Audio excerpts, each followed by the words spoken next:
Hi అండి. అందరికీ నమస్కారం. Welcome to my channel. ఈ వీడియోలో ప్రభుత్వ ఉద్యోగులు దేశానికి భారమా?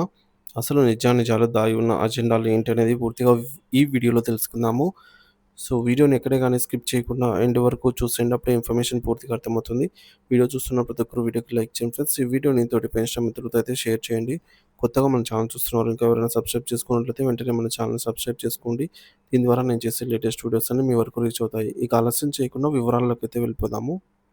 ఫ్రెండ్స్ ఇక విషయానికొచ్చినట్లయితే ఇటీవల ఒక అంటే ఇంగ్లీష్ పేపర్‌లో వచ్చినటువంటి కథనం తీవ్ర చర్చనీయాంశమైంది. కేంద్ర, రాష్ట్ర ప్రభుత్వ ఉద్యోగులు, పెన్షనర్లు జీతభత్యాలు, పెన్షన్లు, ఇతర సౌకర్యాల వల్లే అయ్యే ఖర్చు విపరీతంగా పెరిగిపోయిందని, ఇది 2047 నాటికి భారతదేశం వికసిత్ భారత్ అభివృద్ధి చెందిన చెందిన దేశంగా మారాలంటే లక్ష్యానికి పెను అడ్డంగా మారిందని ఆ కథనం సారాంశంలో ఉద్యోగుల జీతాలు, సెలవులు, మెటర్నిటీ, మెడికల్ సాధారణ సెలవులు, అలాగే పెన్షన్‌ల భారం వల్ల దేశ ప్రగతి కుంటుపడుతోందని, దేశం అప్పులలో ఊబిలో కూరుకుపోతోందనైతే ఆరోపించింది. సో, కింది స్థాయి ఉద్యోగులను తగ్గించి, ఉన్నత స్థాయి అధికారులను పెంచి, వారికి మరిన్ని సౌకర్యాలు కల్పించాలి అని సూచించింది. ఇంకా దారుణంగా 2047 నాటికి ఒక రైతు నెలసరి ఆదాయం 40,000 మించకపోవచ్చని, కానీ అదే సమయానికి ఒక ప్రభుత్వ ఉద్యోగి జీతం 5.5 లక్షలు, పెన్షన్ లక్షల్లో ఉంటుందని పోలుస్తూ రైతులను దోచి ఉద్యోగులను మేపుతున్నాం అనే ధ్వని వచ్చేలాగా ఆ కథనం కొనసాగింది. ఇక ప్రతిస్పందనలు మరియు అసలు సమస్య. ఈ కథనంపై సహజంగానే ఉద్యోగ పెన్షనర్ల నుంచి తీవ్ర వ్యతిరేకత అయితే వ్యక్తమైంది. కొందరు ఆవేశంతో ఈ అనుచిత భాషను ఉపయోగించారు. అయితే ఇలాంటి కథనాలను ఎందుకు పట్టించుకోవాలి అని కొందరు ప్రశ్నించారు. ఇది కేవలం ఒక పత్రికలో వచ్చిన కథనం కాదు. ఇది గత 2, 3 నెలలుగా 3 ఏళ్లుగా వాదనలు ఇదే తరహా వాదనలను ప్రముఖ జాతీయ ఆంగ్ల ఛానెల్‌లో ప్రత్యేక విమానాల్లో తిరిగే కొందరు వ్యక్తులు కూడా పదే పదే ప్రచారం చేయిస్తున్నారనేది గమనించాల్సిన విషయము. గతంలో ఆ వ్యక్తి వచ్చేసి 2 పెన్షన్‌లు తీసుకోవడంపై కూడా విమర్శలు వచ్చినప్పుడు అవే అభిప్రాయాలు రైతు నాయకుల ముసుగులో మళ్ళీ తెరపైకి ఎత్తి తెస్తూ ఉన్నారు. ఇక ఈ కథనంలోని ప్రధాన ఆరోపణలు చూసుకున్నట్లయితే ప్రభుత్వ అధికారిక లెక్కలు, పార్లమెంటు సమాధానాల ఆధారంగా పరిశీలిద్దాము.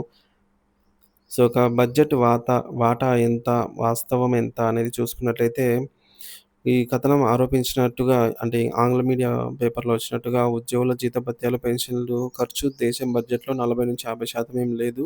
సో, ప్రభుత్వ లెక్కల ప్రకారంగా దేశం మొత్తం బడ్జెట్ సుమారు 48 లక్షల కోట్లలో ఉద్యోగ పెన్షన్ల జీతభత్యాలకు అయ్యే ఖర్చు కేవలం 7-7.5% 7.6% మాత్రమే. సో, రక్షణ రంగం వాస్తవం. కేంద్ర ప్రభుత్వంలో ఉన్న సుమారు 26 లక్షల మంది ఉద్యోగులలో 13 లక్షల మంది రక్షణ శాఖకు చెందినవారు. అలాగే 65 లక్షల మంది పెన్షనర్లలో 30 లక్షల మందికి పైగా రక్షణ శాఖ పెన్షనర్లు. దేశ రక్షణ కోసం అత్యంత కఠిన పరిస్థితుల్లో పనిచేసే వీరి సేవలను, త్యాగాలను విస్మరించి వారి ఖర్చులను కూడా సాధారణ ఉద్యోగుల ఖర్చులతో కలిపి చూపడం దురుద్దేశపూరితం. సో, రక్షణ రంగం సిబ్బంది ఖర్చును పక్కన పెడితే మిగిలిన ఉద్యోగుల పెన్షనర్లకు అయ్యే ఖర్చు దేశ బడ్జెట్‌లో కేవలం 2-3% ఉంటుంది. దేశ జనాభాలో 1% కూడా లేని ఉద్యోగులు 3% బడ్జెట్‌ను తీసేస్తున్నారని ఆరోపించడం ఎంతవరకు సమంజసం? సో, ఉద్యోగుల జీతాలను భూతద్దంలో చూపిస్తున్నట్టు ఈ విశ్లేషకులు పారిశ్రామికవేత్తలకు, కార్పొరేట్ సంస్థలకు ప్రభుత్వం ఆహ్, ఎన్ ఏటా ఇస్తున్న లక్షల కోట్ల రాయితీల గురించి ఎందుకు మాట్లాడరు? అలాగే పార్లమెంటు సాక్షిగా కేరళ ఎంపీ జేబీ మాదర్‌హిషాన్ రాజ్యసభలో అడిగిన ప్రశ్నకు కార్పొరేట్ వ్యవహారాల మంత్రిత్వ శాఖ ఇచ్చిన సమాధానం ప్రకారం 2019 నుంచి 2023 వరకు పారిశ్రామికవేత్తలకు ఇచ్చిన రాయితీల విలువ 7.74 లక్షల కోట్లు. అయితే ఈ రాయితీల వల్ల దేశానికి తిరిగి వచ్చిన ఆదాయం ఎంత? దేశ ప్రగతికి జరిగిన మేలు ఎంత అనే లెక్కలు మాత్రం తమ వద్ద లేవని మంత్రిత్వ శాఖ అంగీకరించింది. ఇతర రాయితీల వరద చిన్న, మధ్య తరహా పరిశ్రమల పేరుతో పెద్ద పారిశ్రామికవేత్తలే రాయితీలు పొందుతున్నారనేది బహిరంగ రహస్యం. కొత్త పరిశ్రమలకు 7 సంవత్సరాల పాటు పన్ను విరామం, టాక్స్ హాలిడే, అలాగే విద్యుత్, నీటి సరఫరాలో భారీ రాయితీలు కార్పొరేట్ సంస్థలకు. అలాగే ప్రదా ప్రజాధనంతో నిర్మించిన రోడ్లు, మౌలిక సదుపాయాలు వాళ్ళకైతే వెళ్ళిపోతున్నాయి. కోట్లాది రూపాయల విలువైన ప్రభుత్వ భూములను 99 ఏళ్లకు లీజుకు నామమాత్రపు రుసుము కట్టించుకోవడమే తప్ప, అలాగే గత కొన్నేళ్లుగా పారిశ్రామికవేత్తలకు రద్దు చేసినటువంటి బ్యాంకు రుణాలు 16,00,000 కోట్లు. ఇందులో ఎంత వసూలు చేశారనేది కూడా ప్రభుత్వము సమాధానం చెప్పాల్సి ఉంటుంది. ఇక టూరిజం అభివృద్ధి పేరుతో స్టార్ హోటళ్లకు, విమానాలకు, విమాన రంగానికి, అలాగే ఫ్యాషన్ డిజైన్ పరిశ్రమలకు, పారామెడికల్ సంస్థలకు విపరీతమైన రాయితీలు, పన్ను మినహాయింపులు ఇస్తూ ఉన్నారు.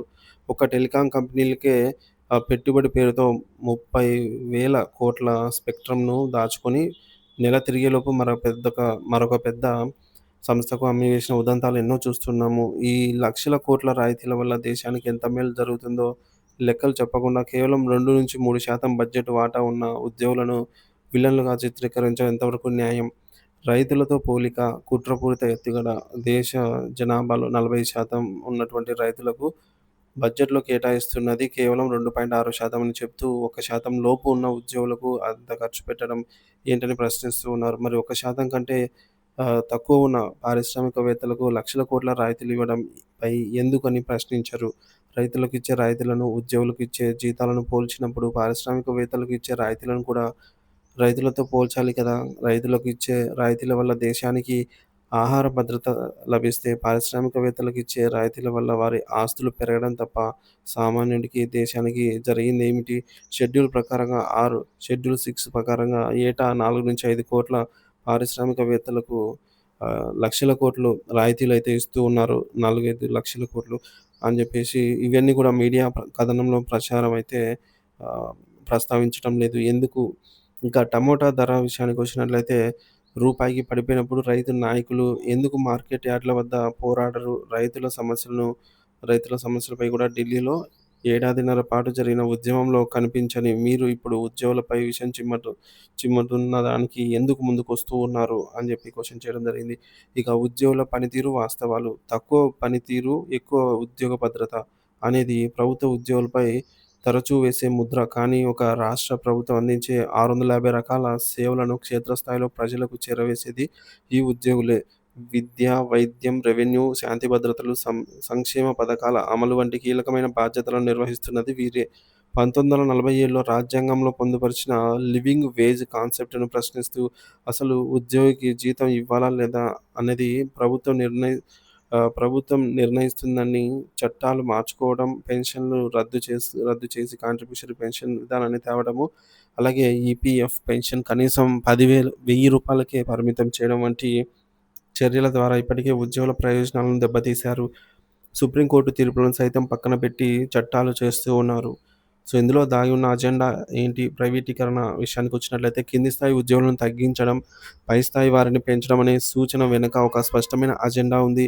విధానపరమైన నిర్ణయాలు తీసుకుంటూ కార్పొరేట్‌లకు అనుకూలంగా వ్యవహరించే పై స్థాయి అధికారులు ఉండాలి. క్షేత్రస్థాయిలో సేవలందించే కింది స్థాయి ఉద్యోగులు పోతే ఆ ఖాళీలను కాంట్రాక్ట్ ఔట్‌సోర్సింగ్ పద్ధతుల్లో తక్కువ జీతాలకు యువతతో భర్తీ చేయవచ్చు. అంతిమంగా విద్య, వైద్యం, రెవెన్యూ వంటి కీలక సేవా రంగాలను పూర్తిగా ప్రైవేటీకరించడమే దీని లక్ష్యంగా కనిపిస్తోంది. 1944 నాటి బాంబ్లే ప్లాన్ బాంబే ప్లాన్‌లో పారిశ్రామికవేత్తలు తక్షణ లాభాలొచ్చే రంగాలను తాము చూసుకుంటామని, విద్య, వైద్యం వంటి సేవా రంగాలను ప్రభుత్వమే నడపాలని సూచించారు. కానీ ఇప్పుడు ప్రభుత్వం ఆహ్, ఈ యొక్క పని వ్యాపారం చేయడం కాదు అంటూ అన్ని సేవలను ప్రైవేటులకు అప్పగించాలనైతే వాదిస్తూ ఉన్నారు. మరి జనన, మరణ ధృవీకరణ పత్రం నుంచి ప్రతి సేవకు రుసుము వసూలు చేసి, అందులో కొంత ప్రభుత్వానికి ఇచ్చి మిగిలింది తాము లాభంగా తీసుకునే వ్యవస్థను ప్రోత్సహిస్తూ ఉన్నారు. ఉద్యోగులు లేకపోతే సేవలు ప్రైవేటీకరణ సులభం అవుతుంది. ఇది కార్పొరేట్ శక్తులకు ప్రయోజనాల కోసమే అనేదే స్పష్టమవుతోంది. విచక్షణ లేని విమర్శనలు. పార్లమెంటరీ కమిటీ నివేదిక. 120వ పార్లమెంటరీ వ్యవహారాల కమిటీ నివేదిక పెన్షనర్ల పట్ల ప్రభుత్వ వైఖరి అద్దం పడుతోంది. 65, 75 ఏళ్లు దాటిన వాళ్లకు 5% అదనపు పెన్షన్ ఇవ్వాలనే సిఫార్సులపై కమిటీ స్పందన ఆందోళనకరం. 2004లో కొత్త పెన్షన్ విధానం ఎన్‌పీఎస్ తేవడం ద్వారా పాత పెన్షన్లపై ఖర్చు తగ్గించుకున్నాం. కానీ మా కర్మ కొద్దీ వీళ్ళు ఎక్కువ కాలం బతికి ఉన్నారు. సో, దీనివల్ల పెన్షన్ ఖర్చు తగ్గట్లేదు, ఇంకా పెరుగుతోంది. వీళ్ళు ఆహ్, మరణించడం లేదని ఆ కమిటీ నివేదికలో పేర్కొనడం మానవత్వానికి మంటగొల్పడమే అని తెలుస్తుంది. పారిశ్రామికవేత్తల వల్ల దేశానికి ఉపయోగం లేదని, వారు సొంత ఆస్తులు పెంచుకుంటున్నారని ఆహ్, ఈ విధంగా అయితే రాయలేని కలం. వృద్ధాప్యంలో ఉన్న పెన్షనర్లపై ఇలాంటి వ్యాఖ్యలు చేయడం శోచనీయం. ప్రభుత్వ ఉద్యోగుల పెన్షన్లు దేశానికి భారమంటూ వచ్చిన కథనం పూర్తిగా ఏకపక్షం, దురుద్దేశ దురుద్దేశపూరితం. ఇది వాస్తవాలను వక్రీకరిస్తూ లక్షల కోట్ల కార్పొరేట్ రాయితీలను దాచిపెట్టి కేవలం ఉద్యోగులనే లక్ష్యంగా చేసుకుంది. రక్షణ రంగం సిబ్బంది త్యాగాలను సైతం అవమానించేలాగా ఉంది. సో, ఉద్యోగులను రైతులకు వ్యతిరేకంగా నిలబెట్టే ప్రయత్నం చేస్తూ సమాజంలో ఆహ్, వై వైషమ్యాలను రెచ్చగొట్టేలాగా ఉంది. దీని వెనుక సేవా రంగాలను ప్రైవేటీకరించి కార్పొరేట్ శక్తులకు అప్పగించాలనే స్పష్టమైన అజెండా కనిపిస్తుంది. సో, ఇటువంటి తప్పుడు ప్రచారాలను తిప్పికొడుతూ వాస్తవాలను ప్రజల ముందుంచాల్సిన అవసరం ఎంతైనా ఉంది.